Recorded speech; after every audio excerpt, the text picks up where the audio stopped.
Mom and Dad showed my brother a good time on his birthday, but on mine. They gave me a joke box, so I exposed them to each other. I don't think I've ever felt as invisible as I did on the day of my brother's 16th birthday. It wasn't just a birthday. It was like some kind of mega event that you'd expect for someone famous, not just some high school kid.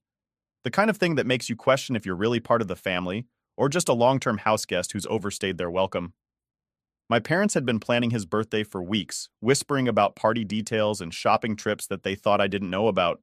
They even enlisted his girlfriend to keep him busy the whole day so they could set up the surprise without him sniffing it out. I mean, they went all out. We're talking banners, a mountain of gifts, and enough food to feed an army of hungry teenagers. And yeah, it was all for him. The day of the big bash, our house transformed into Party Central. By 2 p.m., our backyard looked like some festival ground. There were strings of lights hanging from every possible point, balloons bobbing in the breeze, and a playlist thumping through speakers that could probably be heard a block away. They even rented one of those fancy photo booths, complete with props and a custom backdrop that read, "Happy 16th, champ." I guess subtlety was off the menu. As the guests started arriving, I hung back, trying not to get in the way. It wasn't like I was needed for anything. My parents were buzzing around, playing the perfect hosts. Mom was all smiles, flitting from one group to another, making sure everyone had what they needed. Dad was manning the grill, flipping burgers like his life depended on it. And there, in the middle of it all, was my brother, the star of the show, laughing and soaking in every second of attention. He had friends over that I'd never seen before, people who came up to him with big grins and even bigger presents. They talked about games, girls, and all the stuff I guess normal teenagers talk about. Watching them, I couldn't help but feel a pang of something. Envy, maybe. Resentment? Definitely. Later, as the sun began to dip below the horizon and the backyard lights cast long shadows on the ground, the highlight of the party kicked in, a surprise unveiling of a brand new gaming console, the PS5. It was the one thing he hadn't stopped talking about since it was first announced. And there it was in his hands as he looked genuinely shocked for the first time that day. I remember thinking how nice it must be to be the one who always gets what they want, how it must feel to have our parents bend over backward to make sure you're happy. And there I was, just a spectator in my own home, clapping along and putting on a smile, trying to look like I was part of the celebration. When it was time for the cake, everyone gathered around, singing at the top of their lungs. My mom brought out this huge, elaborate cake, something straight out of a bakery show, with icing that matched the colors of his high school. My brother blew out the candles, everyone cheered, and for a moment, just a brief second, I saw my parents looking at each other with these big, satisfied smiles, like they'd pulled off the greatest thing ever. The party eventually wound down, and the guests started to leave, carting off their share of leftover food and memories.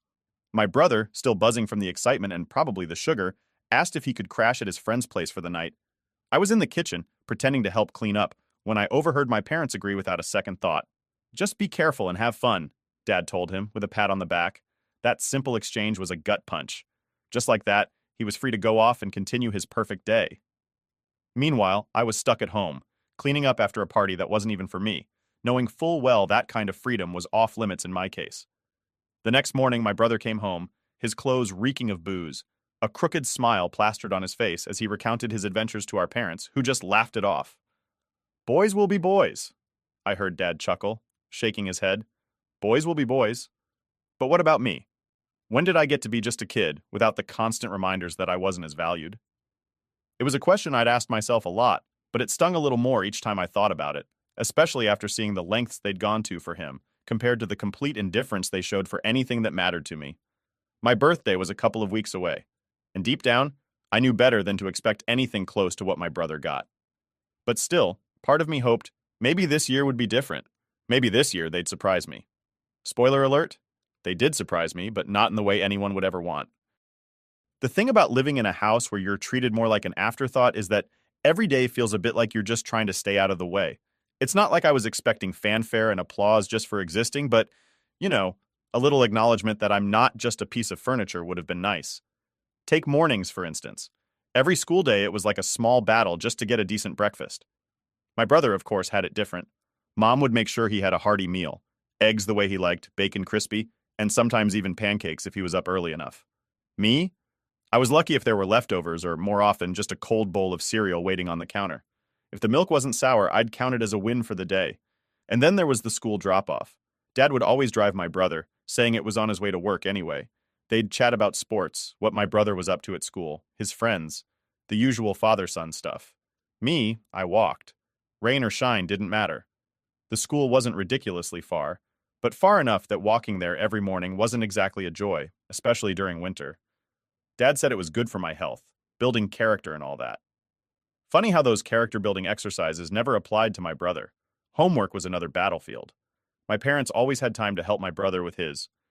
They'd sit with him at the dining table, going over math problems or helping draft his essays. If he was struggling, they'd sometimes stay up late, making sure he understood everything before his tests. Me? I learned pretty early that Google was going to be my tutor. Asking for help usually got me a "figure it out, you're smart enough," or a "can't you see we're busy?" So I did figure it out, mostly on my own. And let's not even start on the extracurriculars. My brother was signed up for everything he showed the slightest interest in: soccer, basketball, guitar lessons. You name it, they made sure he had a chance to explore it. They said it was about broadening his horizons and finding his passions. I asked once if I could join a drama club that met after school. The answer was a flat no. Something about not having the time to manage all those activities and how someone needed to be home to help with chores anyway. Speaking of chores, guess who got the bulk of them? If you said me, you'd be right on the money. It was like I was the designated cleaner, dishwasher, and sometimes even cook, especially if both parents were working late. My brother? Well, his job was to keep his grades up and stay out of trouble. Apparently, everything else was too much of a distraction for his budding potential. Family outings were rare, but when they happened, they were all about what my brother wanted to do. Going to the movies meant watching whatever blockbuster action flick he was interested in. Eating out was choosing from his favorite restaurants. I can't remember a time when they asked me what I wanted to do or eat. It was like my preferences were just automatically sidelined. Even simple things like shopping for clothes turned into an ordeal. Shopping trips with my brother were these long, drawn-out affairs where my parents would fuss over him, making sure he got the trendiest outfits, the best shoes. When it came to me, it was always about being practical, choosing whatever was on sale and hurrying up because we didn't have all day. It wasn't just the big things. It was all these little moments that added up, making it clear that in my parents' eyes, I just didn't measure up the same way my brother did. I tried not to let it get to me, tried to brush it off as just the way things were, but it's hard not to feel the sting of rejection from your own parents. I remember one evening trying to talk to them about how I felt. I'd been gearing up for it all day, practicing in my head what I'd say. The living room seemed like neutral ground, so after dinner, I brought it up.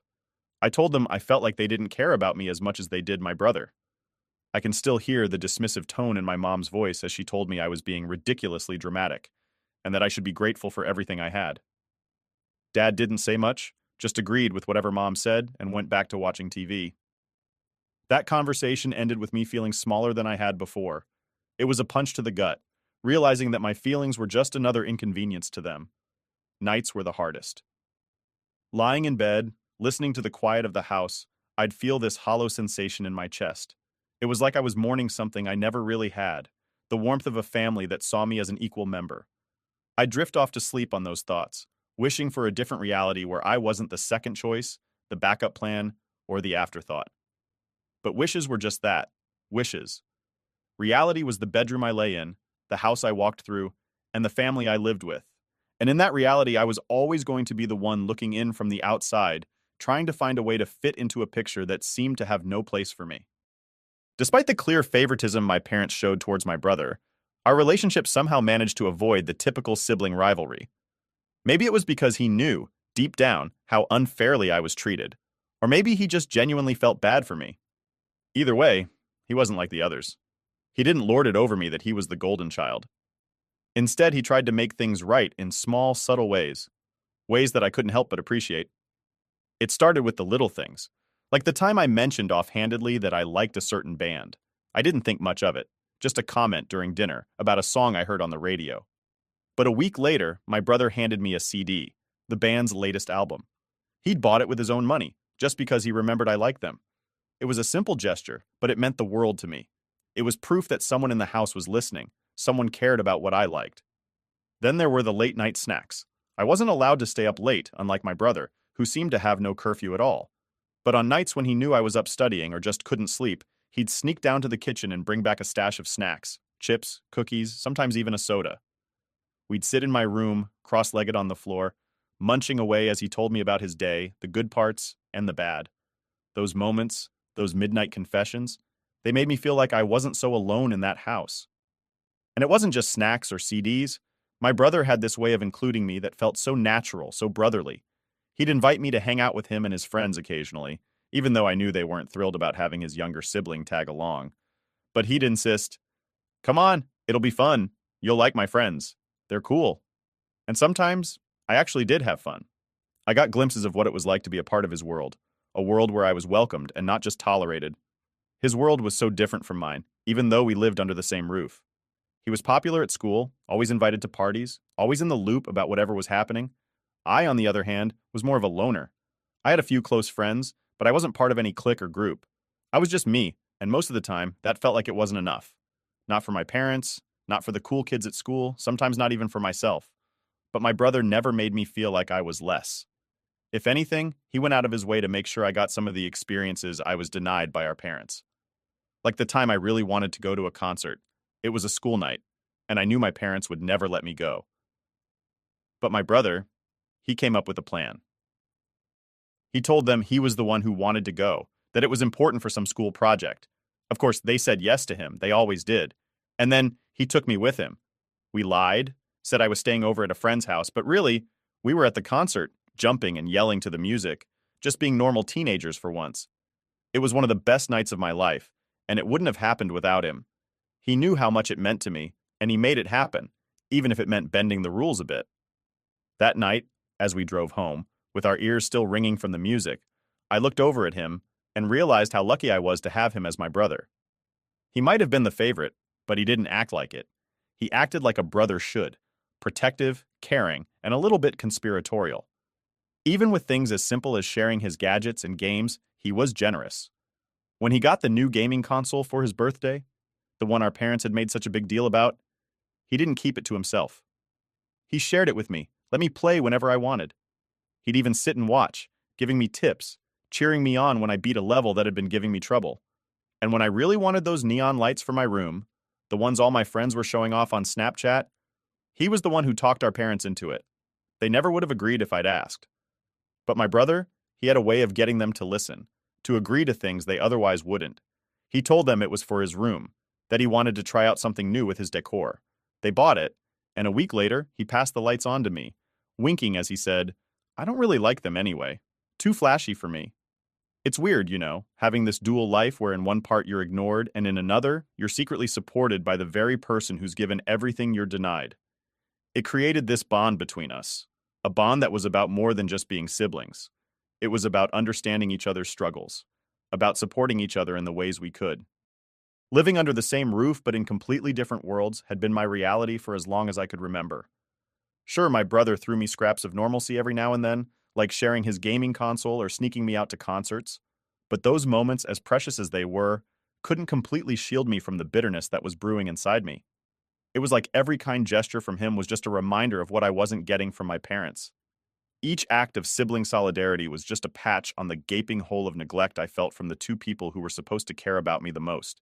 It wasn't fair, and that unfairness began to ferment into something dark and heavy, a resentment that settled in the pit of my stomach, growing heavier with each passing day. The whole thing might sound petty to someone on the outside. I had a roof over my head, didn't I? Food on the table, clothes on my back. But it's hard to explain how deep the hurt goes when the very people who brought you into this world treat you like you're a permanent guest in their lives, not a family member. And not just any guest, a tolerated one at best. As my 15th birthday approached, the weight of my parents' indifference was especially crushing. I was another year older, another year stuck in this emotional limbo, and I couldn't help but think back to my brother's 16th birthday. The big party, the laughter, the way our parents had looked at him with so much pride and joy. Would I ever get that from them? A part of me knew better than to hope, but there was another part, a stupid, stubborn part, that wanted to believe this year might be different. I remember lying in bed the night before my birthday, staring at the ceiling and listening to the quiet of the house. Everyone was asleep, but I was wide awake, my mind racing with a mix of hope and dread. What if they surprised me this year? What if they had something special planned and were just really good at keeping it a secret? Yeah, right. My inner cynic snorted at the thought. The morning of my birthday, I woke up with a nervous energy buzzing through me. I got dressed, my movements robotic, and my thoughts scattered. I made my way downstairs, the smell of coffee and the sound of morning news drifting from the kitchen. My parents were there, acting like it was just another day. No happy birthday, no smiles, just the usual morning routine. I poured myself a bowl of cereal, the milk thankfully not sour today, and sat at the table trying to gauge their moods. They seemed relaxed, chatting about some trivial thing or another. This was my moment, I decided. I'd test the waters, see if they remembered, see if they cared. I was thinking, I started, my voice steady despite the jittery feeling in my stomach. Since it's my birthday, maybe I could go hang out with Jess after school? She planned something small, just a few friends. My mom looked up from her coffee, her expression unreadable. Oh, it's your birthday, right? Well, we thought about it and… She trailed off, glancing at my dad. My heart skipped. They thought about it? That was more than I expected. I dared to hope, just a little. We got you something, my dad chimed in, his tone light, maybe even a bit teasing. He got up and left the room, only to return a minute later with a large box wrapped in shiny happy birthday paper. My name was scrawled across it in bold letters. My heart was pounding as he set the box down in front of me. This was it.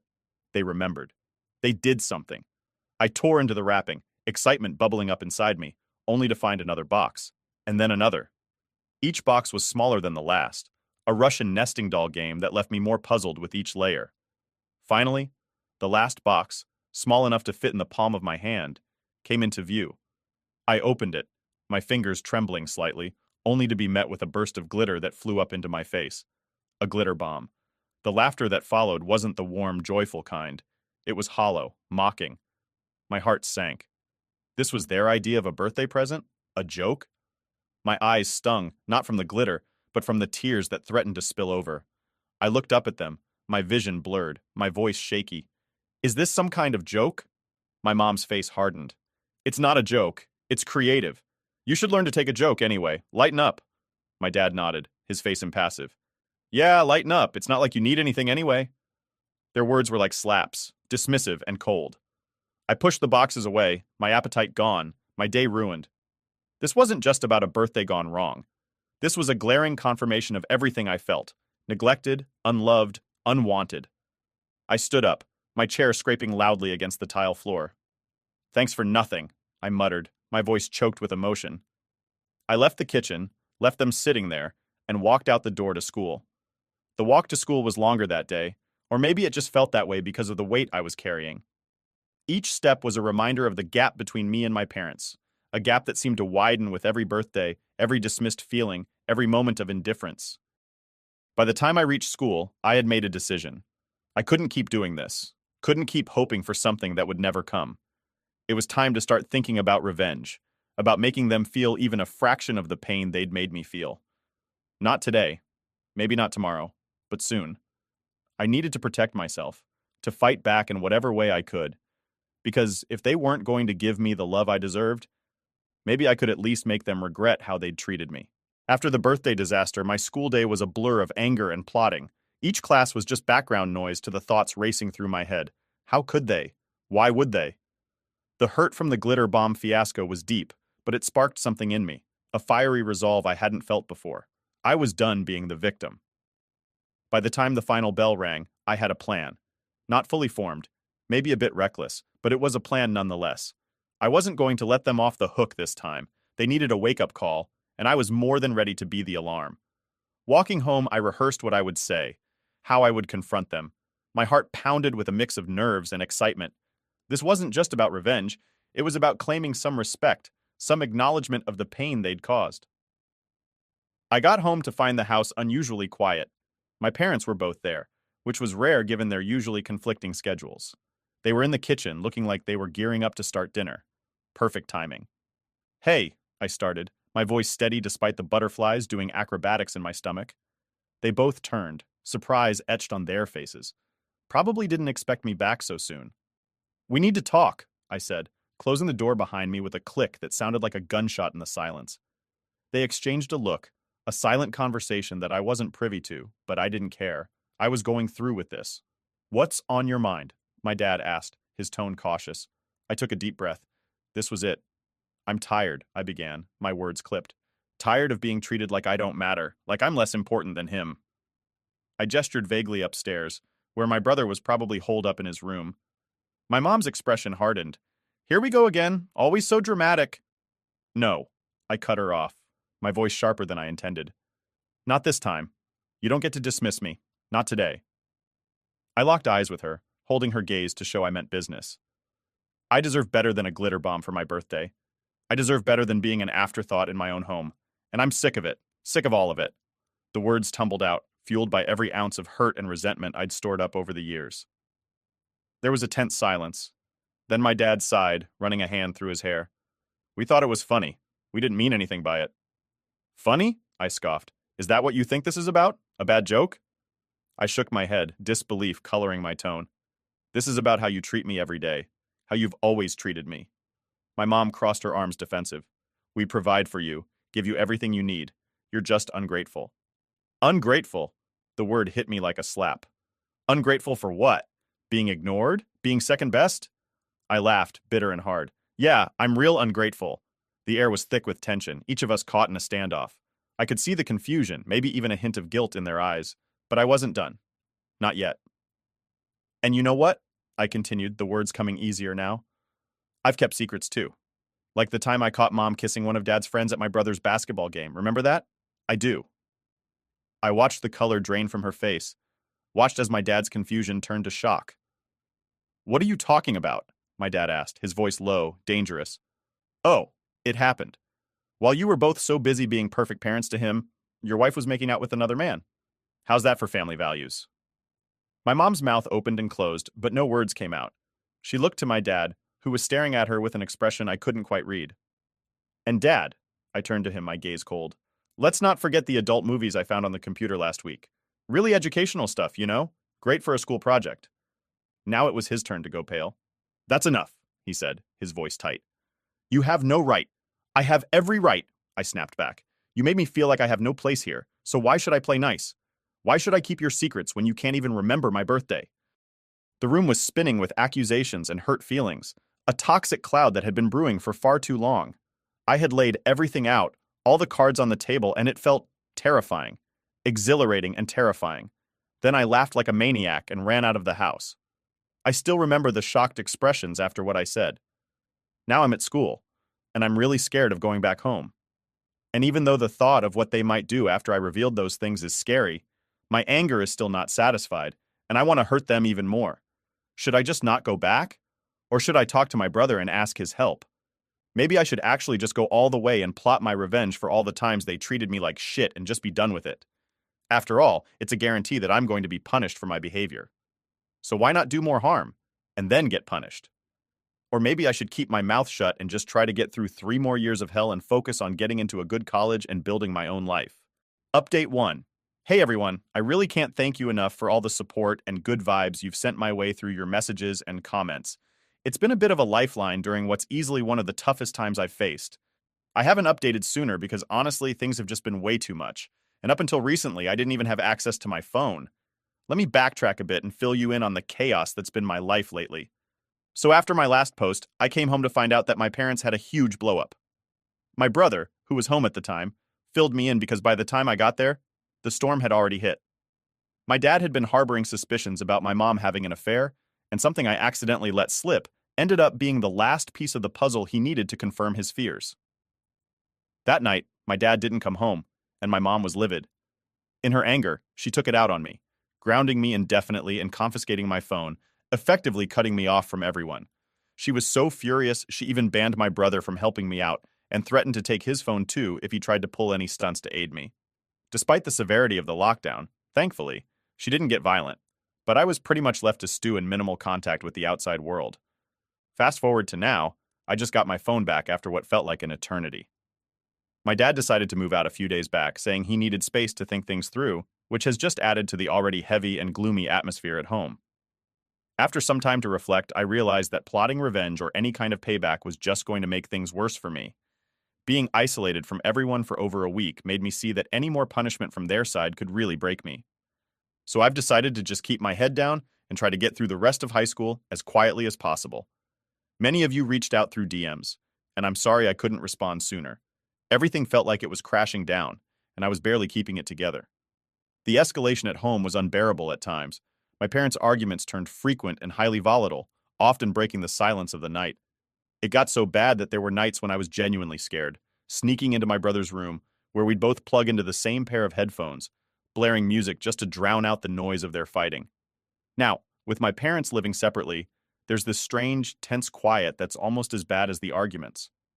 I overheard my mom saying she's putting off the divorce because she thinks fighting for custody would be too much hassle, especially since my brother and I are close to becoming adults. They're planning to wait until I turn 18 to legally separate, which isn't too far off, but it feels like a lifetime away when every day is strained. I'm not even sure how to feel about all this. On one hand, it might mean fewer explosive fights, but on the other, it feels like my family is just disintegrating before my eyes. And right in the middle of all this was my 16th birthday. Yeah, that was a day to remember, but for all the wrong reasons. It's a birthday I won't forget, not because it was special, but because it marked the realization that nothing's going to be the same. It's tough, not going to lie. Some days are harder than others, and sometimes I feel like I'm just going through the motions, waiting for a day when things might start to look up. But sharing this with you all here helps. It makes me feel less alone, knowing there are people out there who, even though we've never met, genuinely care and understand. I'll keep you all updated as things hopefully start to improve, or at least stabilize.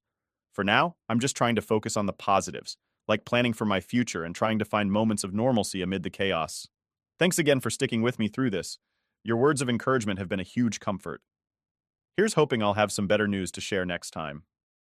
My name is Ava, and at 34, I share my life with my husband James. We both work for the company my father-in-law founded, even though he has retired. My father-in-law, a visionary entrepreneur, transformed a small construction company into a massive enterprise with an annual revenue of $250 billion. Despite his forceful approach, everyone admires his remarkable business acumen. James, chosen to succeed his father, grew up as a pampered child with a gentle character. Unfortunately, this gentle nature may not serve him well in the cutthroat world of business. In reality, he is incredibly indecisive, and I've started to question his suitability not just as a husband, but also as a CEO. James has even admitted that he's not cut out to be a CEO, and might end up being just a figurehead. We've been married for 5 years, and lately I've become frustrated with his lack of initiative. In contrast, I consider myself decisive. During my father-in-law's active years, he appreciated this quality in me and often delegated various tasks. Before marrying James, I worked at a bank, managing finances, and always keeping the numbers in mind. Initially planning to become a full-time homemaker after marriage, my father-in-law requested that I work for the construction company. As I started working, he began involving me in board meetings, seeking my opinions on management matters. While the board members were initially skeptical, my consistent and relevant insights earned their respect.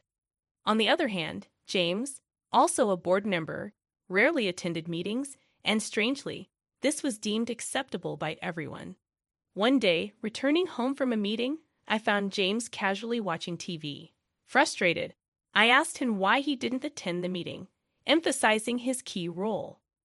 Without remorse, he replied, "Even if I attend, I don't really understand the discussions. Besides, the board members prefer you. So there's no problem, right?" I couldn't shake the feeling that my husband James was growing increasingly irritated by my active participation in board meetings. Despite his occasional remarks, my father-in-law had been diligently teaching me the intricacies of running the business, seemingly grooming me as his successor. Surprisingly, I found myself enjoying the challenges of management, striving to meet my father-in-law's high expectations. About 2 years into attending meetings, my father-in-law retired completely. In his absence, the board members turned to me for consultation on major decisions, sidelining James. I had hoped this situation would motivate James to step up his efforts, but instead, he became even more disengaged. Despite showing up at the office in the mornings, he would vanish by noon, retreating home for the rest of the day. His indifference to the company's affairs contrasted sharply with my growing responsibilities. As my workload increased post-retirement, I found myself shouldering duties akin to a CEO's. With our company's considerable size and workforce, I remained committed to enhancing sales and profitability for the sake of our employees. Our efforts bore fruit as sales began to soar. Immersed in the challenges of running the company, I became more engrossed in my work, while James seemed to be losing interest. Our conversations at home dwindled, and tensions crept into our relationship. Amidst this strain, James casually mentioned meeting my sister, Megan, for lunch. Megan, 2 years my senior, had recently divorced amid scandalous infidelity, which led to a tumultuous confrontation at our parents' home. James, with his gentle upbringing and calming demeanor, had intervened to diffuse the situation, earning Megan's admiration. "Megan mentioned something about you today," James remarked nonchalantly. "He handled my raging husband so effortlessly," Megan had told me.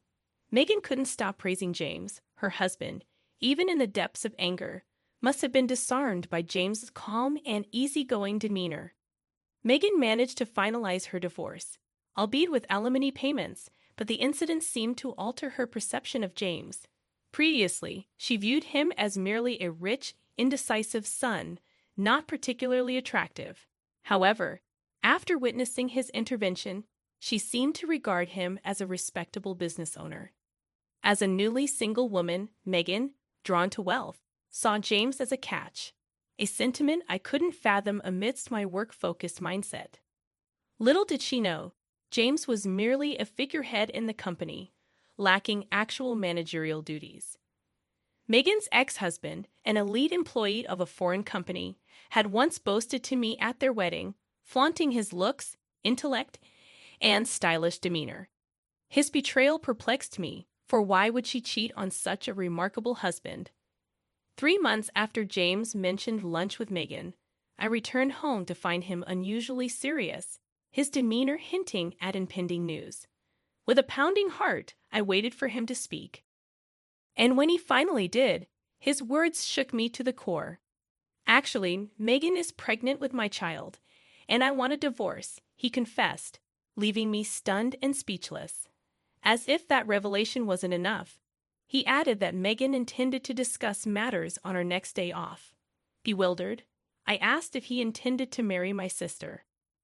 With a troubled expression, James replied, "It's not that I want to marry her, but as she's carrying my baby, I suppose I have no choice." I sighed, accustomed to James's indecisiveness, and responded, "Well, if she's carrying your baby, I suppose it can't be helped. Let's discuss this when she comes over." It felt as though James and I couldn't make decisions together, prompting me to meet directly with my sister to resolve matters. Despite having already made up my mind about divorce, I felt the need to consult my father-in-law regarding the company's situation.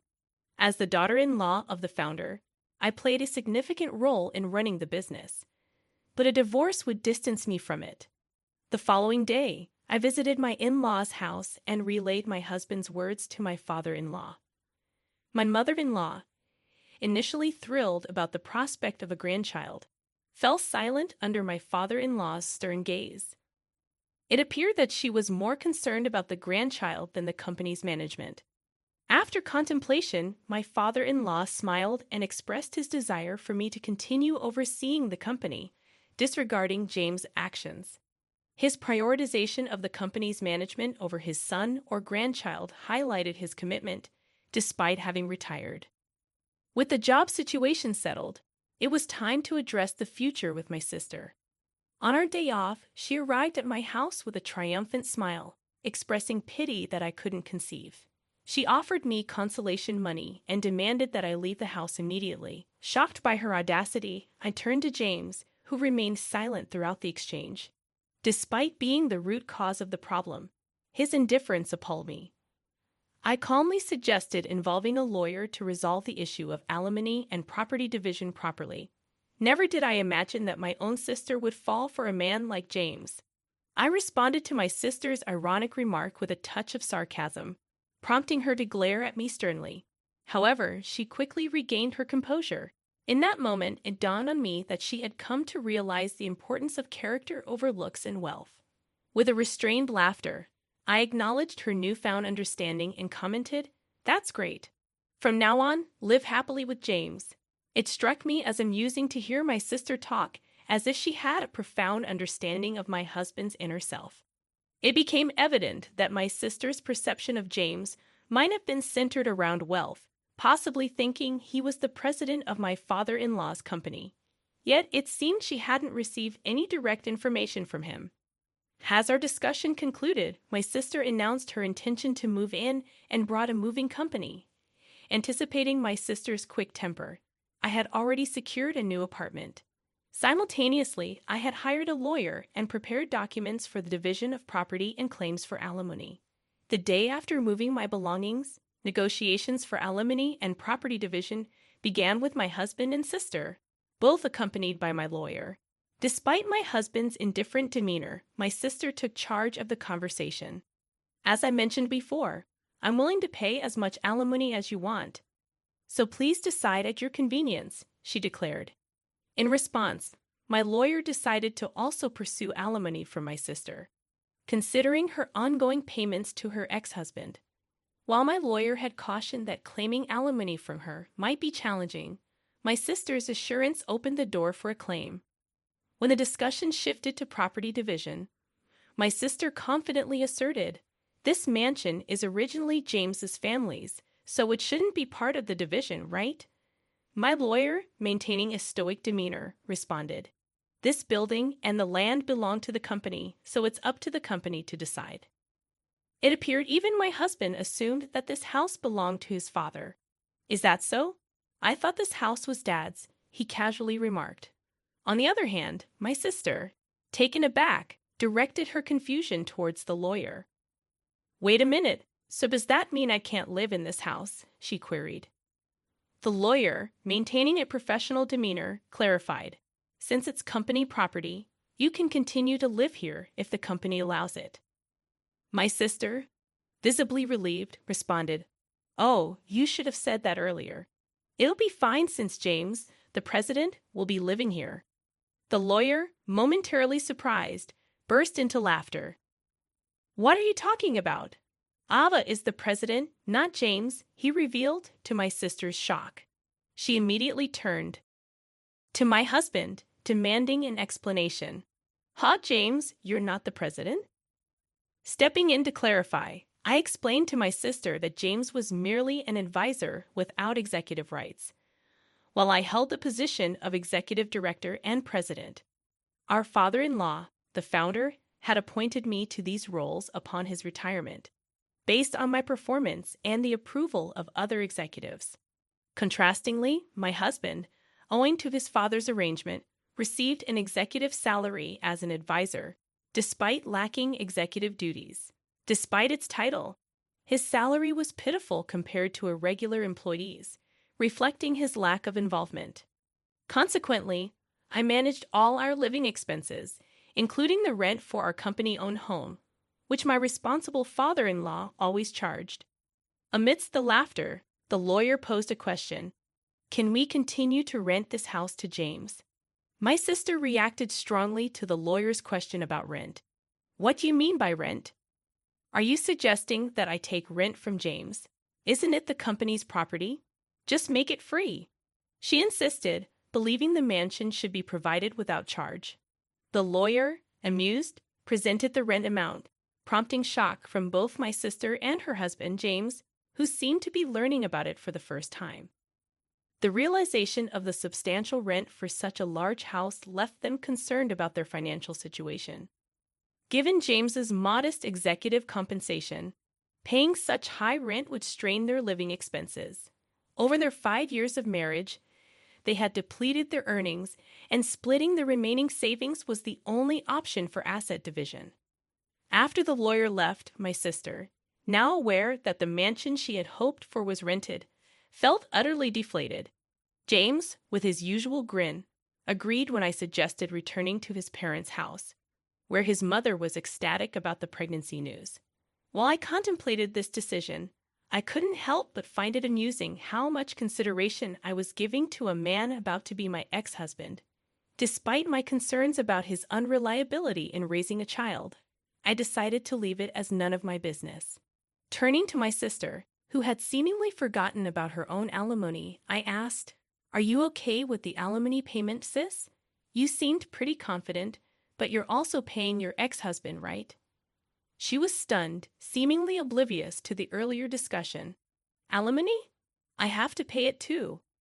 Her face snapped back to reality, and she expressed astonishment.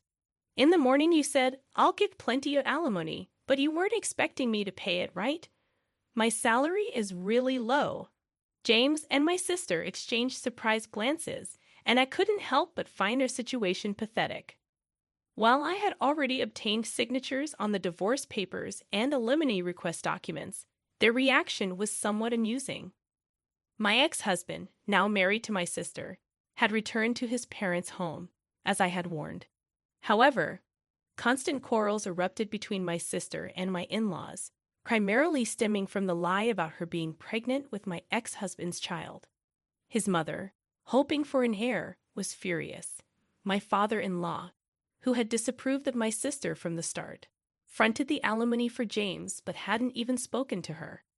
Despite her pleas, he refused to pay her alimony, stating he had no reason to be called Dad. Frustrated and unable to secure what she had hoped for, my sister left my ex-husband's family home without a word, seemingly having remarried him solely to bear the burden of alimony, which proved to be a foolish decision.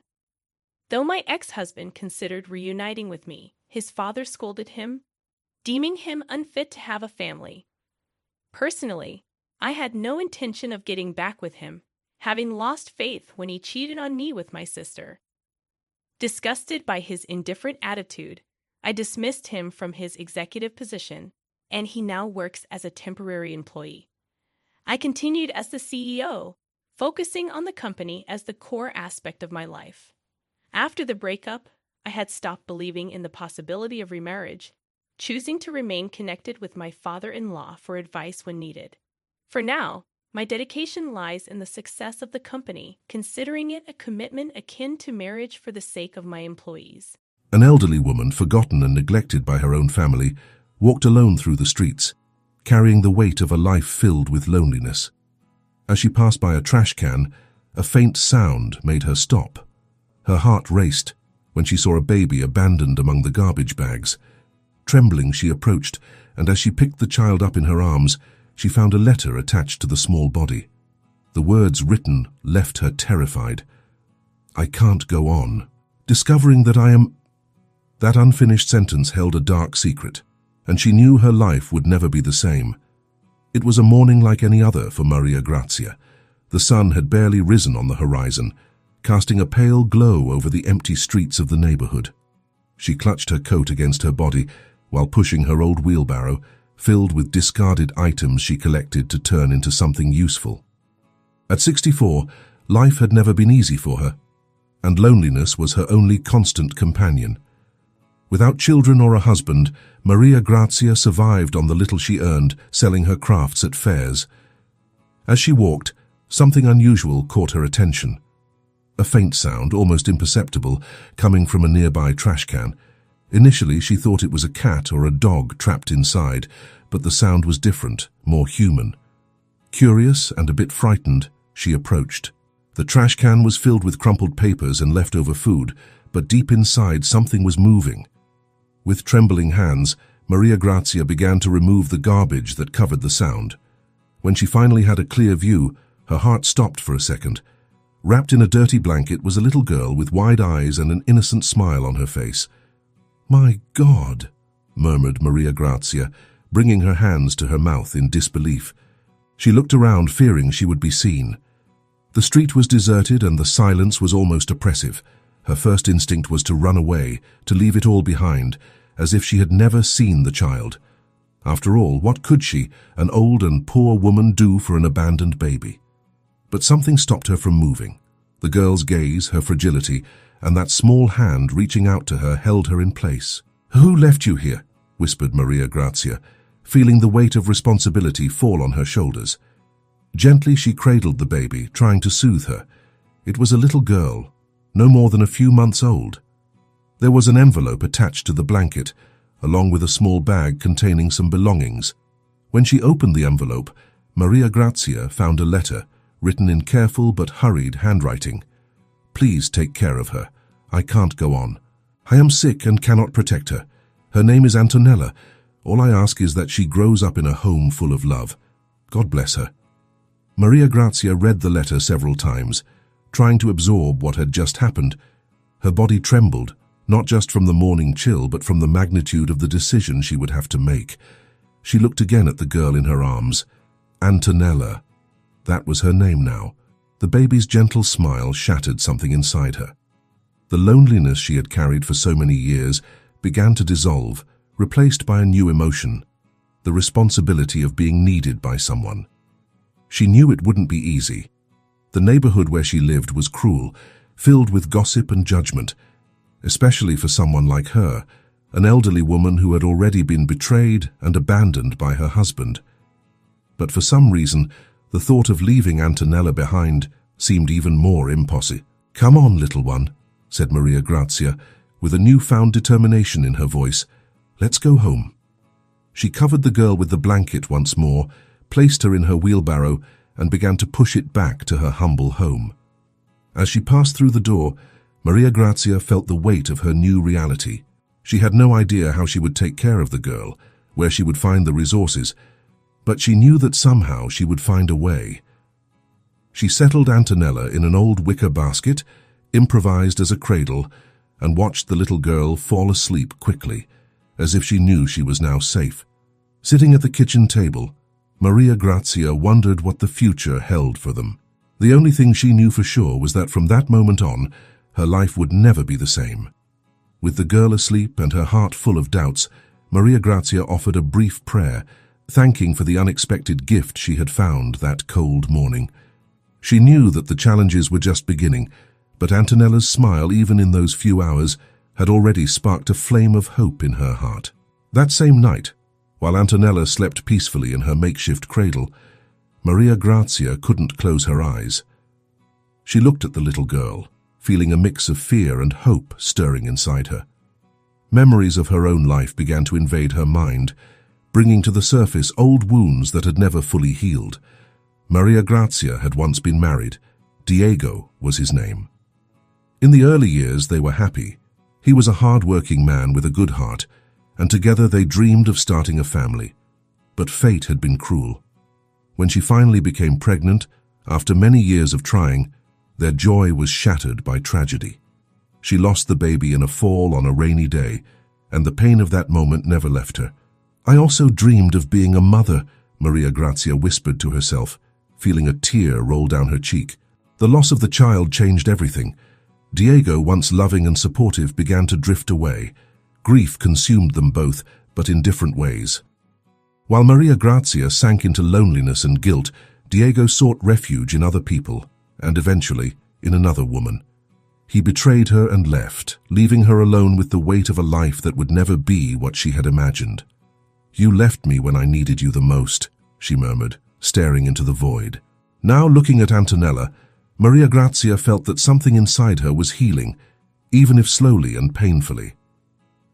The child had arrived unexpectedly, and the responsibility of caring for her made Maria Grazia feel useful again, something she hadn't felt in years, but the fear of failing consumed her as well. "I can't take care of you. I'm just an old woman with nothing," she said softly, as if speaking to the girl. But Antonella slept, innocent and unaware of the whirlwind of emotions passing through Maria Grazia's mind. The elderly woman's heart, however, was divided. She knew that raising a child would be difficult, especially under her current circumstances. She could barely sustain herself with what she earned from recycling and crafts, and the city, with its relentless residents, was no place for someone like Antonella. However, every time she looked at the little girl, the memory of her painful past. She remembered how she had dreamed of holding her own child in her arms, singing to him and watching him grow. What had been taken from her so cruelly now seemed to have returned unexpectedly. Diego. The name still echoed in her mind like a distant memory. Since he left her, Maria Grazia had never heard from him again, nor had she sought him out. The resentment she carried was too heavy, and reliving that past seemed futile. But now, with Antonella in her life, she felt the need to make peace with what had happened. Maybe this is my chance to do things differently, she reflected, almost as if talking to the baby. Despite all the difficulties, something about Antonella's presence made her feel that this was her second chance. Even though she no longer had the strength and youth of her earlier days, she now possessed the wisdom of her years and the resilience of someone who had survived pain. She decided that no matter how difficult it was, she would give everything she could so that Antonella would have what she could never provide for the child she lost. Maria Grazia rose from her chair and walked to the window of her small home. The night was silent, and the cold of the early morning seeped into the room. Outside, the stars shone faintly, but the moon was full, illuminating the sleeping neighborhood. "Tomorrow will be another day," she said with a heavy sigh. She knew she couldn't count on anyone to help her. However, she also knew that she would not leave the little girl behind, just as life had left her so many times. With one last look at Antonella, Maria Grazia went to bed, still with her heart heavy. As she closed her eyes, the memories of the past began to slowly fade away, giving way to the image of an uncertain future, yet full of possibilities. The next morning brought a new light for Maria Grazia, but with it came the weight of the decisions she would need to make. The day had barely begun when Antonella woke up with her delicate cry. Maria Grazia, still getting used to the idea of caring for a child, went to the makeshift cradle and picked the girl up in her arms, trying to soothe her with a soft voice. "It's okay, Piccola. Mama is here," she said, in a tone that surprised even herself. Maria Grazia had never called herself a mother before. The sound of that word slipped from her lips as if it had always been a part of her, and for a moment she felt more connected to Antonella than she had ever imagined. However, the reality of her situation would not take long to knock on her door. While feeding the baby with an improvised bottle, Maria Grazia began to reflect on the difficulties she would face. Her resources were limited, and the little money she earned would barely be enough to support a child. Even so, something inside her had already decided she would not leave Antonella. With Antonella in her arms, Maria Grazia stepped out onto the street, feeling the curious and suspicious gazes of her neighbors. News spread quickly in small neighborhoods, and soon everyone knew that the elderly woman had found a baby. The whispers and judging looks followed her around every corner. "Did you hear? She has a child now. I don't know how she's going to manage," one of the neighbors whispered, pressing her lips in disapproval. "That old woman can hardly take care of herself. Imagine a baby," another replied, laughing softly. Maria Grazia heard the comments but stood firm. She knew that people didn't understand her decision, but they also couldn't comprehend the emptiness she had carried for so many years. Antonella was now her light, and for the first time in a long time, Maria Grazia had something to fight for. As she collected bottles and recyclable cans in front of a store, one of the merchants, Salvatore, called her over to talk. "Maria Grazia, I heard you have a baby. Is that true?" he asked, his face creased with concern. She took a deep breath before responding. "Yes, Salvatore. I found the little girl abandoned, and I couldn't leave her there. She is my responsibility now." Salvatore looked at her with a mix of admiration and surprise. "But how will you take care of her? You know how things are around here. It won't be easy." He scratched his head, clearly uncomfortable with the situation. Maria Grazia nodded, aware of the difficulties. "I know it won't be easy, but I can't abandon her. I am all she has." Her voice was firm, but her eyes revealed the uncertainty she felt inside. Salvatore fell silent for a moment, but then reached out, lightly touching the elderly woman's arm. "Well, if you need anything, you know where to find me, Maria Grazia." She thanked him with a small smile and continued on her way, realizing that the weight of the decisions she had made wouldn't become lighter anytime soon. The town was small, and everyone knew of her situation. Gossip was inevitable, but she couldn't let it get her down. On her way home, tired and with Antonella asleep in her arms, Maria Grazia looked at the little girl and saw in her more than just an abandoned baby. She saw an opportunity to rewrite her own story, to heal the wounds she had carried from the past, and above all to give Antonella what she had never been able to provide for the child she lost. "We're going to make it, Antonella," she murmured, placing a gentle kiss on the baby's forehead. As she prepared for the night, Maria Grazia mentally organized what she needed to do. She knew she would have to keep working hard to support both of them, but she also understood that now she had a greater responsibility. She needed to ensure that Antonella was always safe, fed, and loved. Deep down, she felt fear. Fear of failing, fear of not being strong enough. But every time Antonella smiled at her, even in her fragile and vulnerable state, Maria Grazia felt her determination grow. No matter what others said, she had decided Antonella would be her daughter. The heartfelt decision was made, and there was no turning back. The sun had barely risen when Maria Grazia left home as usual, with Antonella nestled in an improvised basket. The little girl had already grown accustomed to the simple and modest routine of Maria Grazia, who took her with her wherever she went. As the elderly woman worked, collecting recyclable materials and selling her crafts, Antonella watched the world with curious eyes, absorbing every detail around her. However, that day something different was about to happen. At the end of one of the neighborhood streets, a heavy-set man watched from a distance. Diego. The name that Maria Grazia had been trying to forget for so long. He was back in town, and his presence, though silent and distant, brought with it memories that Maria Grazia preferred to keep buried. Diego had aged poorly.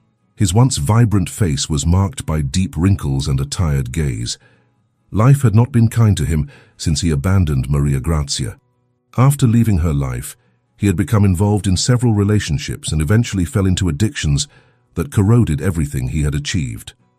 Now, back in town, he was not the same man Maria Grazia had known all those years ago. Diego watched her from afar as she pushed her wheelbarrow, with Antonella shielded from the wind. He had heard from some neighbors about the girl that Maria Grazia had found, and this intrigued him. He didn't quite know what he was feeling. A mix of regret and curiosity consumed him. Maria Grazia, however, had not noticed his presence. She was focused on her work, as always. When she stopped in front of a store to collect some bottles, Salvatore, the merchant, appeared again. "Maria Grazia, have you heard the latest news?" he asked, with a tense expression. She looked at him, not understanding. "No. What happened?" "Diego is back." The words came out cautiously, aware of the weight they carried. The name echoed in Maria Grazia's mind like a knife slowly turning. For a moment, she felt her legs weaken, but she quickly regained control, masking her shock. "Diego." She could barely pronounce the name as if it were a strange word in her mouth. Salvatore nodded. "Yes, it seems he came back a few days ago. No one knows for sure why, but he's around." Maria Grazia fell silent, her mind a whirlwind of conflicting emotions. Diego, the man who had abandoned her during one of the toughest moments of her life, was back. She didn't know how to react. Part of her wanted to hide, to avoid any contact. But another part, the most hurt and resentful, felt the urge to confront him, to demand explanations for the wounds he had caused. "Thank you for letting me know, Salvatore," she said finally with a firm but cold voice. He nodded and stepped away, leaving her alone with her thoughts. Maria Grazia looked at Antonella, who was asleep in the basket, oblivious to the whirlwind of emotions around her. How could Diego show up now just when she had found a new purpose in her life? The following days were marked by an invisible tension. Although she hadn't seen him in person, Maria Grazia knew Diego was nearby. Each step she took through the neighborhood felt accompanied by a shadow. Her heart raced at every corner, expecting him to appear before her at any moment. And then, one afternoon, while she was collecting recyclable materials on one of the more secluded streets, he appeared. "Maria Grazia." His voice echoed behind her, laden with a mix of regret and hesitation. She froze. Time seemed to stop at that moment. Slowly she turned to face him. Diego stood just a few meters away, with the same weary expression she had expected, but with something more in his eyes. Remorse. "What do you want?" Maria Grazia asked, her voice harsher than she intended. Diego hesitated, shoving his hands into his pockets and lowering his head. I heard about the girl, about Antonella, he said awkwardly. Maria Grazia felt a wave of anger rise within her. How dare he speak about Antonella? He who had abandoned her when she needed him most was now interested in the child she had taken in. "That's none of your business, Diego," she replied firmly. "You have no right to interfere in my life, not anymore." Diego looked up, hurt by her response. I know I was wrong, Maria Grazia." He took a step forward. "But I wanted to know if you're okay, if you need help." She let out a bitter laugh. "Now you want to know if I'm okay after all these years?" The pain she had buried for so long began to resurface. "I don't need you. I never did. I'm raising Antonella on my own, and I'm doing just fine." Diego fell silent, at a loss for words. What could he say? The wounds he had caused wouldn't heal so easily, and he knew that. "I just wanted—" He hesitated, trying to find the right words. "I just wanted to know if there was anything I could do to help." Maria Grazia looked at him, her anger easing a bit, but not completely fading away. "The only thing you can do is leave me alone, Diego," she said, her voice firm but controlled. He nodded, accepting his sentence. Without another word, Diego turned and began to walk away, his figure slowly disappearing down the deserted street. The days passed slowly after the brief and painful reunion with Diego. Maria Grazia felt the weight of the past becoming lighter, but she knew that what mattered most now was Antonella's future. One morning, while Maria Grazia was finishing up a simple breakfast for herself and Antonella, a firm knock sounded at the door. Her heart raced immediately, a feeling that something was wrong. When she opened the door, she found a middle-aged woman in a formal suit, accompanied by a younger man holding a clipboard. "Good morning, ma'am," the woman said with a polite but formal smile. "I'm Clara, a social worker from the Child Welfare Department. This is my colleague, Roberto. We've received a report and would like to speak with you, if possible." Maria Grazia felt the ground shake beneath her feet. She looked at Antonella, who was innocently playing with an improvised toy, and then back at Clara. "A report?" Maria Grazia asked, trying to remain calm, but feeling anxiety rising. "About what?" Clara exchanged a quick glance with Roberto before responding. "We received a report that you are caring for a child, but do not have the necessary resources to ensure her well-being. We need to verify the conditions in which this child is living, and better understand the situation." Maria Grazia felt her heart tighten. The neighbors' gossip had finally reached its peak. The same people who had watched and whispered behind her back had now involved the authorities. She took a deep breath, trying to stay strong. "Come in," she said, stepping aside to let Clara and Roberto enter. Maria Grazia's small house was modest, but clean and organized. She took pride in keeping everything in place, even with so few resources. Clara observed the surroundings carefully, her professional eyes catching every detail. Roberto took quick notes in silence as he followed the social worker. "This is Antonella," Maria Grazia said, her voice a bit shaky as she approached the girl, who looked curiously at the visitors. "I found her abandoned and decided to take care of her." Clara knelt beside Antonella, observing the little girl with a gentle gaze. She smiled at the child, who returned the gesture with a shy smile. "How old is she?" Clara asked, not taking her eyes off Antonella. "I'm not sure," Maria Grazia replied. "When I found her, there was a letter left by her mother, but not much information. By my calculations, she should be a little over a year old." Clara nodded as she stood up. "Understood. Have you managed to register custody of Antonella at any point?" The question made Maria Grazia feel even more vulnerable. She knew that without the proper documents, her situation was delicate. But until that moment, she hadn't considered the legal implications of caring for Antonella. She had simply followed her heart. "No," she replied, her voice low. "I couldn't. I didn't know what to do." Clara looked at her with understanding, but Maria Grazia knew that the social worker had a duty to fulfill, regardless of how she felt. "Mrs. Maria Grazia, I understand that your intentions are good," Clara began, her tone softer. "But without the proper documentation, we're dealing with a complicated situation. Moreover, We need to ensure that Antonella has access to medical care, education, and other resources that are essential for her development. I'm taking care of her the best I can, Maria Grazia interrupted, feeling despair take over. She has food, she has a roof, she has love. I didn't leave her behind like her mother did. Clara took a deep breath, feeling the pain in the elderly woman's words. We're not saying that you're not doing your best, Clara tried to reassure her, but there are legal issues involved, and it's our duty to ensure that Antonella is safe and has what she needs to grow up healthy. Maria Grazia looked at Antonella, who was now playing carefree. The very thought of losing the little girl made her chest ache. She didn't know how she would face that. To her, Antonella was her daughter, even if not by blood. And the idea that the authorities could take her away was unbearable. Please don't take her away from me, Maria Grazia said, her voice breaking. I am all she has. I swear I will do whatever it takes. If I need help, I'll accept it, but don't take her from me. Clara looked at Roberto, who was still taking notes, and then turned her attention back to Maria Grazia. Here's what we'll do, Mrs. Maria Grazia, Clara began in a more conciliatory tone. We will recommend support to ensure that Antonella has everything she needs. We won't make any decisions right now. We will work together to resolve this situation. I will need you to seek legal help to formalize the custody, and I will do what I can to assist with that process. Maria Grazia nodded, relieved to know that at least for now she wouldn't lose Antonella. Clara and Roberto prepared to leave, but before departing, Clara turned and said, Remember, we're here to ensure the best for Antonella.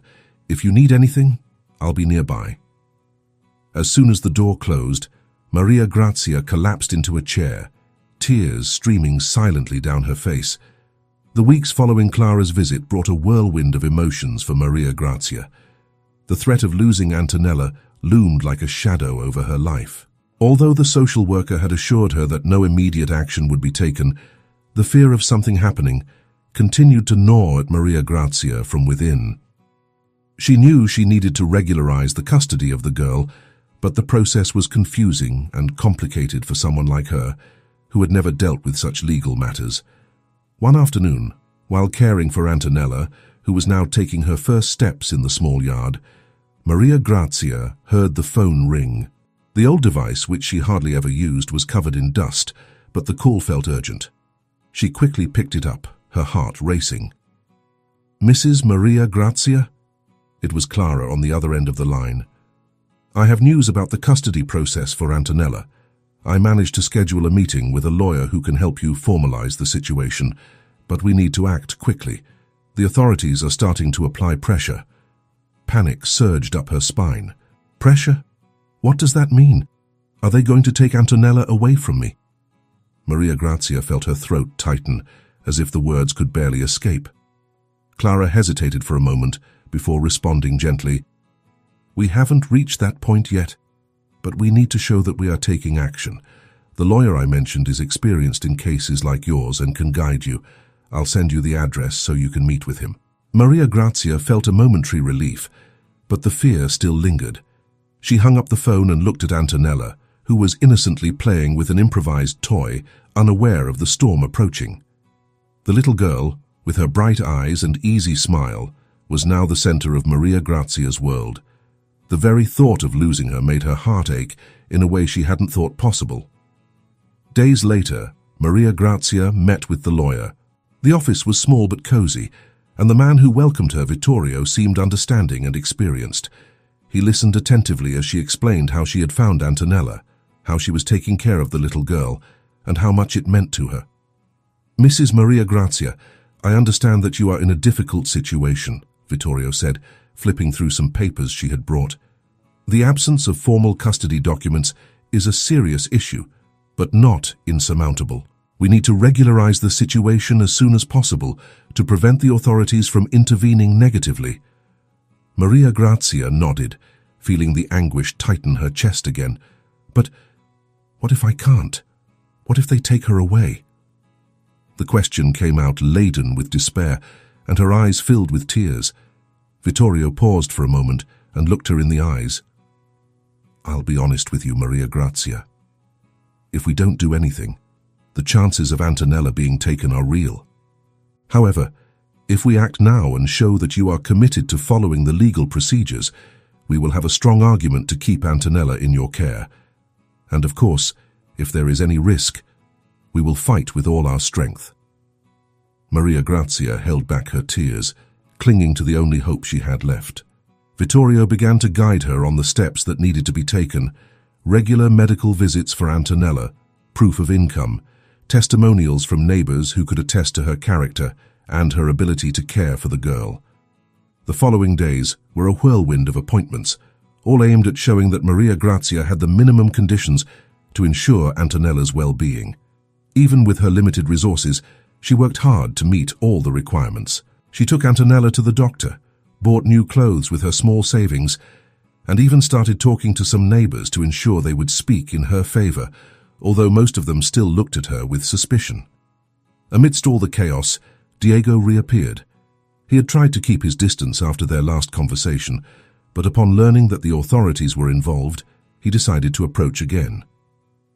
He came to Maria Grazia's house one afternoon when Antonella was napping. "Maria Grazia, can I talk to you?" he asked, his voice softer than usual.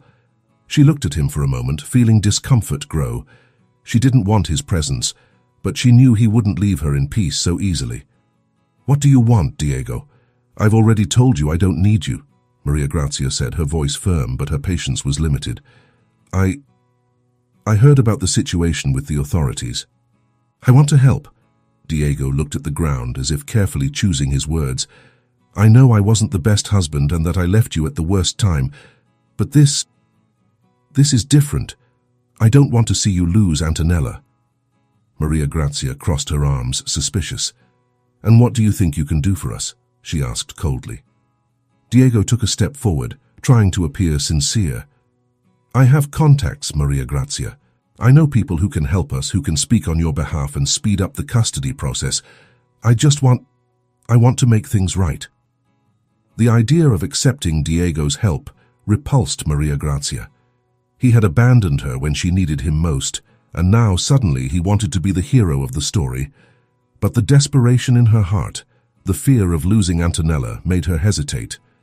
"I'll think about it," she said, not wanting to give more space to the conversation. Diego nodded and stepped back, but made it clear he was available if she needed him. Maria Grazia watched him walk away, feeling an internal conflict between her disgust for Diego and the desire to ensure Antonella stayed with her. Days later, the first hearing was scheduled. Clara would be present as a witness, and Antonella's future would be discussed. Maria Grazia knew this would be the most important moment of her life. The courtroom was filled with silence. The air felt dense, as if the walls themselves were holding their breath, waiting for the events to unfold. Maria Grazia sat next to Vittorio, the lawyer, with trembling hands in her lap. Across the room, Clara and a representative from the Child Welfare Department observed attentively. Antonella's future was about to be decided, and the weight of this reality was almost unbearable for Maria Grazia. The judge entered, and the session began. The first part of the hearing consisted of formal introductions, with Clara explaining Antonella's situation and the effort Maria Grazia had made to care for the little girl. Clara, to Maria Grazia's surprise, spoke favorably, highlighting the dedication the elderly woman had shown and her deep love for Antonella. "I have no doubt that Maria Grazia provides Antonella with a loving home," Clara said, looking directly at the judge. "However, we also know there are financial challenges and the absence of legal custody documentation, which brings us to this process." Vittorio then stood up, ready to defend his client. "Your Honor, we are working to regularize the situation. My client, Maria Grazia, may not have all the financial resources she needs, but she has something that no institution can offer: the commitment to raise Antonella as if she were her daughter. There is no doubt that she loves this child and is willing to do whatever it takes to ensure her well-being."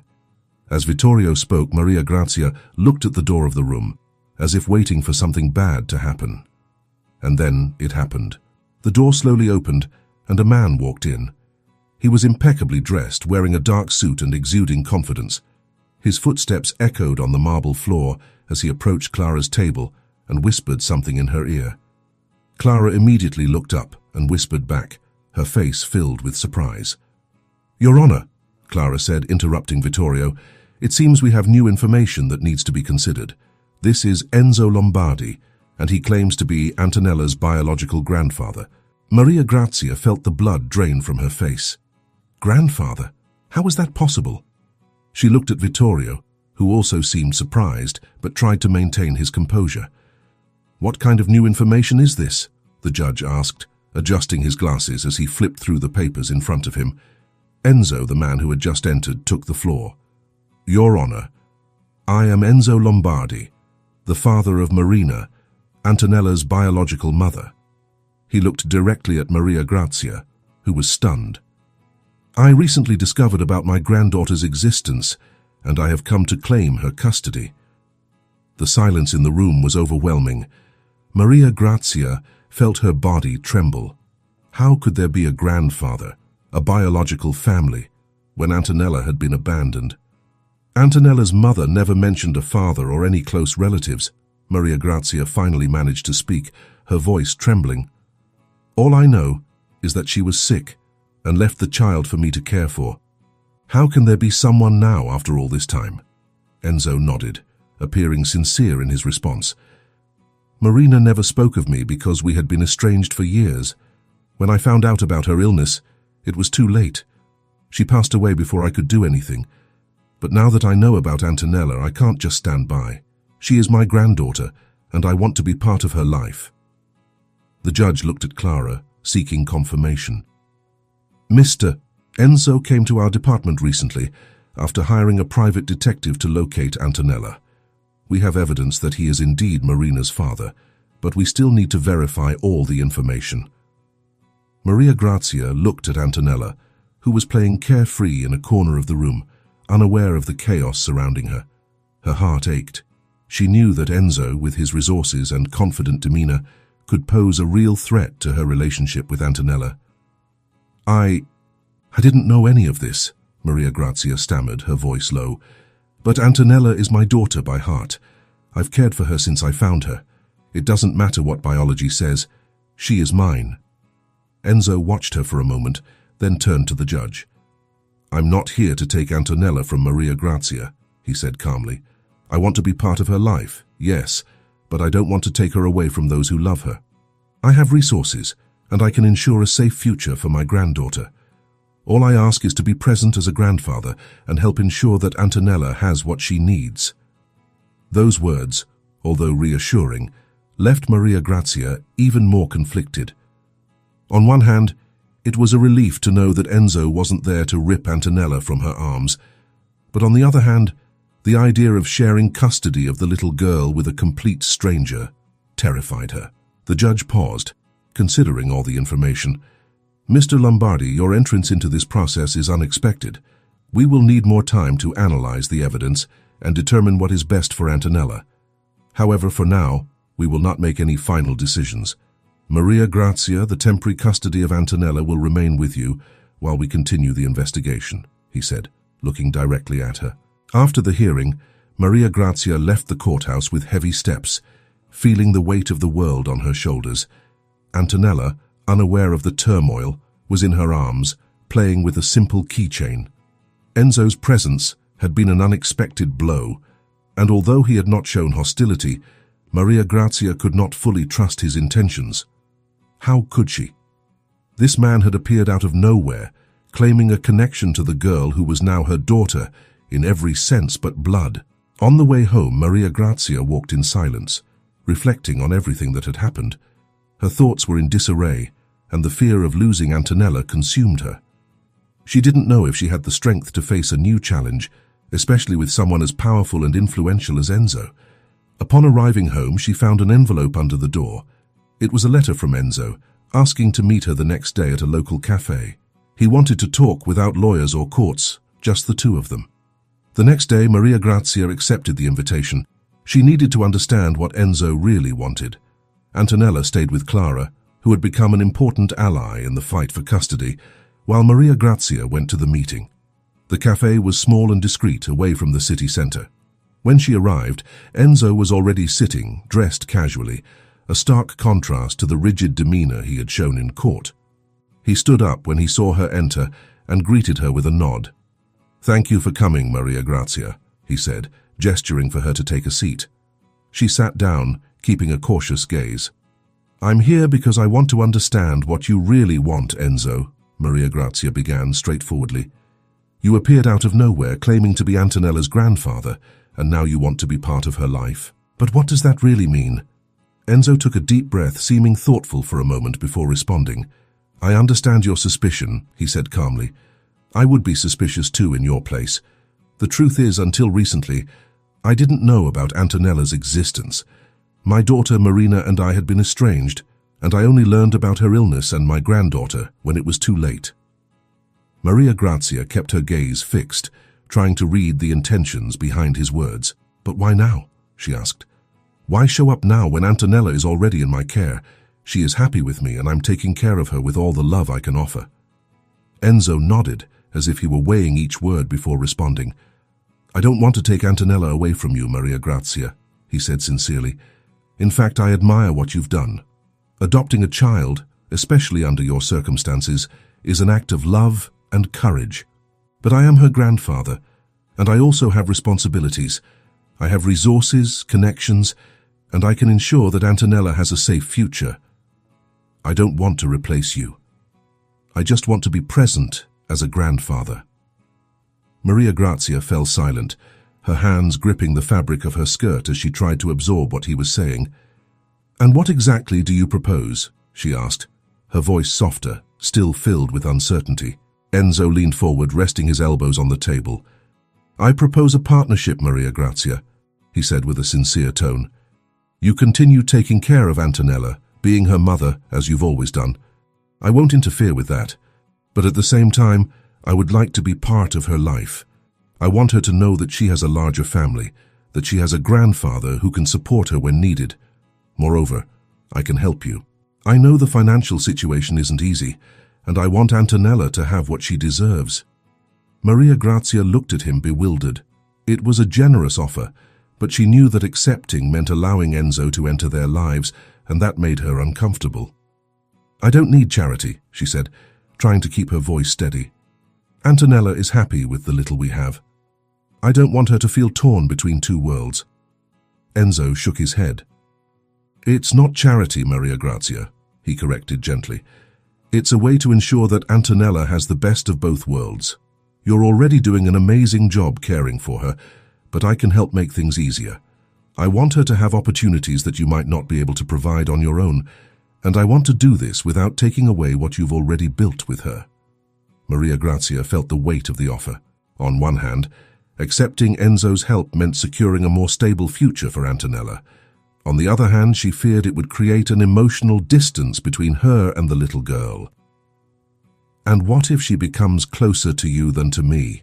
Maria Grazia asked, her voice finally revealing the vulnerability she felt. "What if she forgets me?" Enzo sighed, looking directly at her. "That will never happen," he said firmly. "The bond you have built with Antonella is unbreakable. I'm not here to replace you. I'm here to add something to her life, not to take your place." Maria Grazia remained silent for a long time.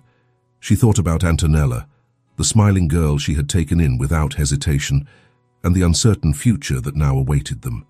Enzo seemed sincere, and his offer was tempting, but Maria Grazia knew that the decision needed to be made carefully. Finally, she lifted her eyes and replied, "I accept your help, Enzo," she said, her voice firm but full of emotion. "But with one condition. You will not interfere with how I take care of Antonella. She is my daughter in heart, and nothing will change that." Enzo smiled, relieved. "I agree, Maria Grazia," he said with a respectful tone. "Let's work together to ensure that Antonella has everything she needs. I won't interfere. I'll be here as support, not as a threat." The days following the agreement between Maria Grazia and Enzo brought a mix of relief and apprehension. Their interactions were initially cautious.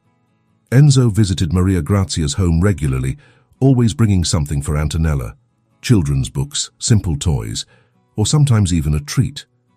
The little girl, curious by nature, gradually began to warm up to him with that innocent trust that only children possess. For Maria Grazia, each interaction between them was proof that her fear of losing the bond between them was strong, unshakable, and Antonella made that clear every time she ran into Maria Grazia's arms at the end of each visit from Enzo. "She likes you, Maria Grazia," Enzo commented one afternoon while watching Antonella play in the yard. "You are her mother, that's clear, and I respect that." Maria Grazia looked at him, relieved but still cautious. "That's all I want, Enzo. For her to know that, no matter what happens, I will always be here for her," she replied, her voice soft but firm. Enzo nodded, showing that he understood the depth of the connection between Maria Grazia and Antonella.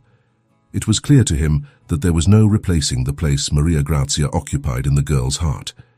He wanted to be a present grandfather, but never a competitor. As time went on, Antonella began to refer to Enzo as nonno, grandfather. The word rolled off her tongue naturally, and when he heard it for the first time, Enzo was almost moved to tears. For him, that word meant that, in some way, he had found a place in the girl's life. Maria Grazia, on the other hand, watched the moment with mixed feelings, but she allowed herself to relax, understanding that Antonella still ran to her arms for comfort and affection. "She's happy, Maria Grazia," Enzo said, smiling as he watched Antonella flip through one of the books he had brought, "and that's all that matters." Life continued with this new dynamic. Enzo helped financially, ensuring that Antonella had access to doctors, clothes, and a proper education. Despite her initial distrust, Maria Grazia began to realize that Enzo was genuinely committed to being part of his granddaughter's life, without interfering in her upbringing. He respected the boundaries that Maria Grazia had set, and gradually the two began to understand each other. However, not everything was as peaceful as it seemed. Diego, Maria Grazia's ex-husband, learned about Enzo's presence and the changes in the life of the woman he had abandoned. Driven by a mix of curiosity and resentment, Diego began to lurk around Maria Grazia's house more frequently. Although he didn't approach directly, his presence was felt, like a shadow from the past that Maria Grazia preferred to forget. One night, while Antonella slept peacefully, Maria Grazia went out to the porch to breathe in the fresh night air. To her surprise, she found Diego standing on the corner, watching the house from afar. "What are you doing here, Diego?" she asked, her voice firm and filled with disdain. He hesitated before answering, as if struggling to find the right words. I heard about what's happening, about Enzo, about Antonella," he began, his voice low, "and I wanted to know how you are." Maria Grazia let out a bitter laugh. "You want to know how I am? After all these years? After everything you did?" She shook her head, incredulous. "I don't need you, Diego. Antonella is my daughter now, and we're fine without you." Diego took a step forward, trying to get closer. "I know I was wrong, Maria Grazia," he said, his voice heavy with regret, "but I don't want to lose the little I have left. Maybe I can help." Maria Grazia crossed her arms, feeling a growing anger. "Help?" she repeated incredulously. "You had your chance, Diego, and you threw it away. I don't need you, and Antonella certainly doesn't." Diego lowered his head, defeated. "I just wanted to make things right," he said, his voice almost a whisper. Maria Grazia watched him for a moment, her anger still present but mixed with a sense of pity. "You made your choices, Diego, and I made mine. Now go away. There's nothing left for you here." He looked at her, his eyes reflecting the regret of years of mistakes and poor decisions. Without another word, Diego turned and walked away, disappearing into the darkness of the night. Maria Grazia stood there, feeling the weight of that encounter, but also a sense of relief. The past was finally being left behind. The next day, Maria Grazia and Antonella joined Enzo for a walk in the park. The sun was shining brightly, and Antonella was joyfully running between the trees, laughing with the innocence of a child who has no worries in the world. "She is a special girl," Enzo said, watching the scene with a smile. Maria Grazia agreed. "Yes, she is," she said, looking at Antonella with tenderness. "And no matter what the future brings, we will make sure she stays this way, happy and loved." As she watched Antonella play, Maria Grazia felt a peace she hadn't experienced in years. Despite all the challenges, she had found a new family. Antonella had a home, a loving grandfather, and Maria Grazia finally allowed herself to believe that the future would be kinder than the past. As the months went by, the lives of Maria Grazia, Antonella, and Enzo found a new normal. The bond between them grew stronger, and the little girl was surrounded by love and security. Maria Grazia, though always cautious, began to realize that with Enzo's help, Antonella would have opportunities that she could never provide on her own. But that didn't mean she would stop being the mother the girl needed. Her constant presence, care, and dedication never wavered. Doctor visits became regular. Antonella started attending a nearby daycare, and the resources Enzo provided allowed the girl to have everything a child her age needed to grow happy and healthy. Maria Grazia continued her work in recycling and crafts, always finding time to be with Antonella, whether helping with schoolwork or simply telling stories before bed. One day, while they were walking through the town square, Antonella asked Maria Grazia an unexpected question. "Mommy, do you think I can be anything when I grow up?" Maria Grazia looked at the girl, surprised by the depth of the question, especially for someone so young. She smiled, her eyes misting with emotion. "Yes, Antonella," she replied, her voice soft but firm. "You can be anything you want, and I will always be here to support you." Antonella smiled back, pleased with the answer, and went back to running around the park, exploring every corner as if it were a new world. Enzo, who was sitting next to Maria Grazia, also smiled, watching the girl with tenderness. "She's lucky to have you," he commented, looking at Maria Grazia with admiration. "We're lucky to have her," Maria Grazia replied, her tone filled with gratitude. "She changed my life, Enzo. At first I was lost, but now I feel like I've found a purpose." Enzo nodded, fully understanding what Maria Grazia meant. For him, Antonella had also been an unexpected blessing, a second chance to build something he never had with his daughter, Marina. However, as life stabilized, there was still one last pending issue, the final hearing regarding Antonella's custody. Although Maria Grazia had temporary custody, the judge still needed to make a definitive decision. The support from Enzo, the financial help, and the good relationship between the two counted in her favor. But Maria Grazia knew that the system was unpredictable, and the ghost of Diego, still occasionally lurking, added another layer of uncertainty to the situation. When the day of the final hearing arrived, Maria Grazia was more nervous than she had ever been. She and Enzo sat side by side in the courtroom, waiting for the judge's decision.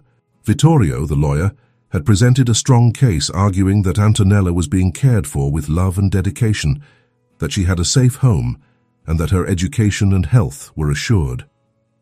To Maria Grazia's relief, Diego did not show up. It seemed he had finally understood that his place in their lives had disappeared. The judge flipped through the papers in front of him, carefully analyzing every detail. After a few moments of silence that felt like an eternity, he finally looked up. "After reviewing all the documents and considering the involved witnesses, I have reached a decision," the judge announced, in a serious yet calm tone. "The legal custody of Antonella will remain with Maria Grazia, who has proven to be the best caregiver for the girl. However, we recognize Mr. Enzo Lombardi's role as a grandfather and financial supporter, and his presence will be encouraged in the upbringing of Antonella." Maria Grazia felt a wave of relief wash over her. Tears began to stream down her face as she looked at Enzo, who was also smiling, clearly relieved by the decision. "Thank you very much, Your Honor," Maria Grazia said, her voice choked with emotion. The judge nodded. "I certify that this child will be well cared for," he said with a slight smile, "and that above all she will be surrounded by love." As they left the courtroom, Maria Grazia hugged Antonella tightly, feeling as if a great weight had been lifted from her shoulders. The future, which had once seemed uncertain and full of obstacles, now appeared clearer. Antonella was her daughter, in heart and soul, and nothing could change that.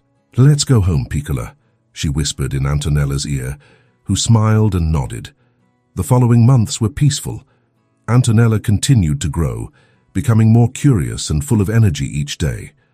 Maria Grazia and Enzo, now with a relationship built on respect and cooperation, worked together to ensure that the little girl had everything she needed. Enzo's support was essential, but Maria Grazia's love was what truly guided Antonella on her path.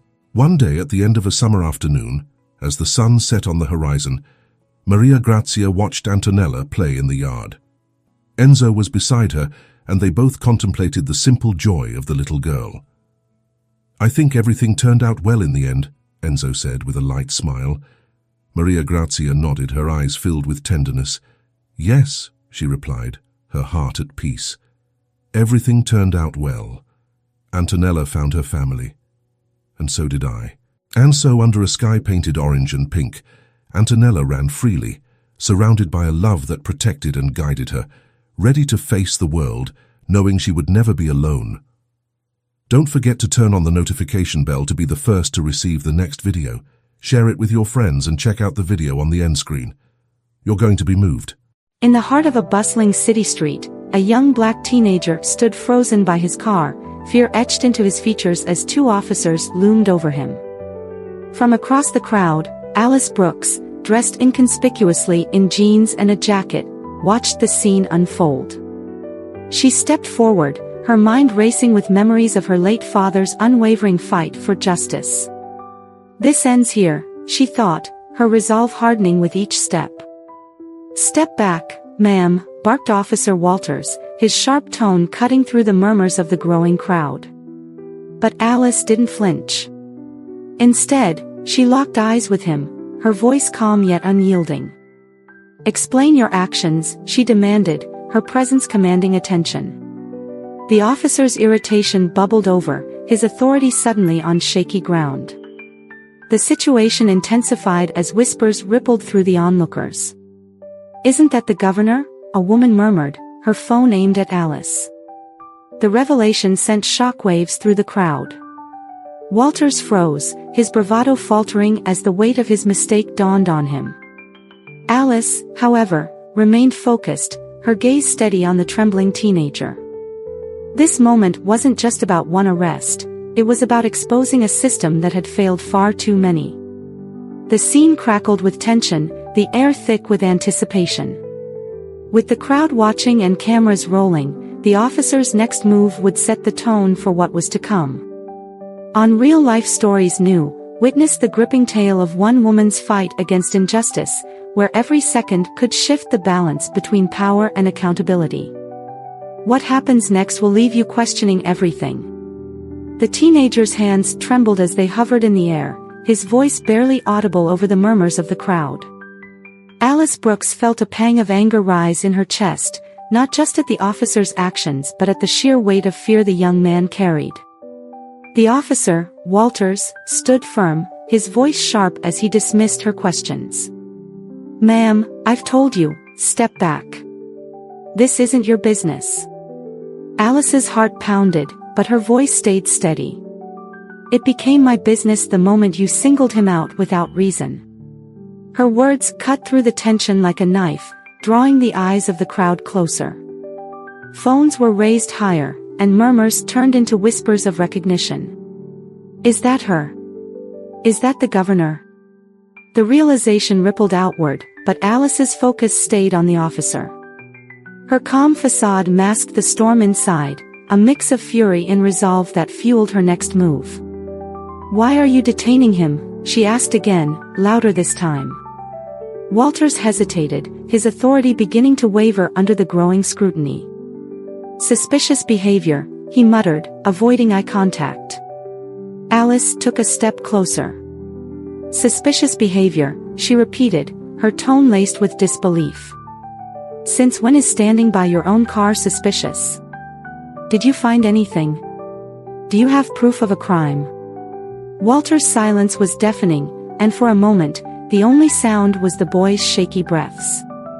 The tension reached a breaking point when a woman in the crowd shouted, "She's the governor."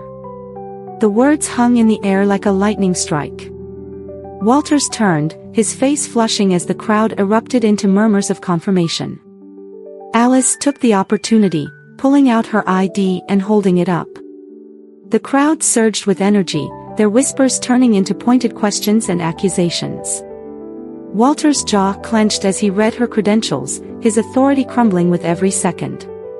Alice used the moment to press further.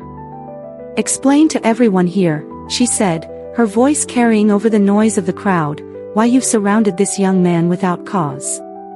What makes him so threatening that you felt the need to humiliate him in public?" The crowd's murmurs turned into vocal outrage, their collective anger directed at the officers. Walter's composure cracked. "We received a report of a theft," he blurted out. "He matches the description." His voice wavered, his words lacking the confidence they carried just moments earlier. The boy finally spoke, his voice trembling. "I was just looking for my keys. They fell onto the seat." His words sent another wave of anger through the crowd. Alice stepped closer to Walters, her presence towering despite her calm demeanor. "So you handcuff teenagers now for losing their keys?" she asked, her tone sharp. "Or is it because he's black?" Before Walters could respond, another patrol car arrived. Sergeant Miller stepped out, his expression shifting as he recognized Alice. "Madam Governor," he said cautiously, the weight of the situation sinking in. "I apologize for this misunderstanding." His words were deliberate, but Alice caught the flicker of unease in his eyes. "Release him," Miller ordered firmly, cutting off Walter's attempt to protest. The sound of the cuffs unlocking was met with a collective sigh from the crowd, followed by applause. But Alice wasn't finished. She turned to Miller, her gaze unyielding.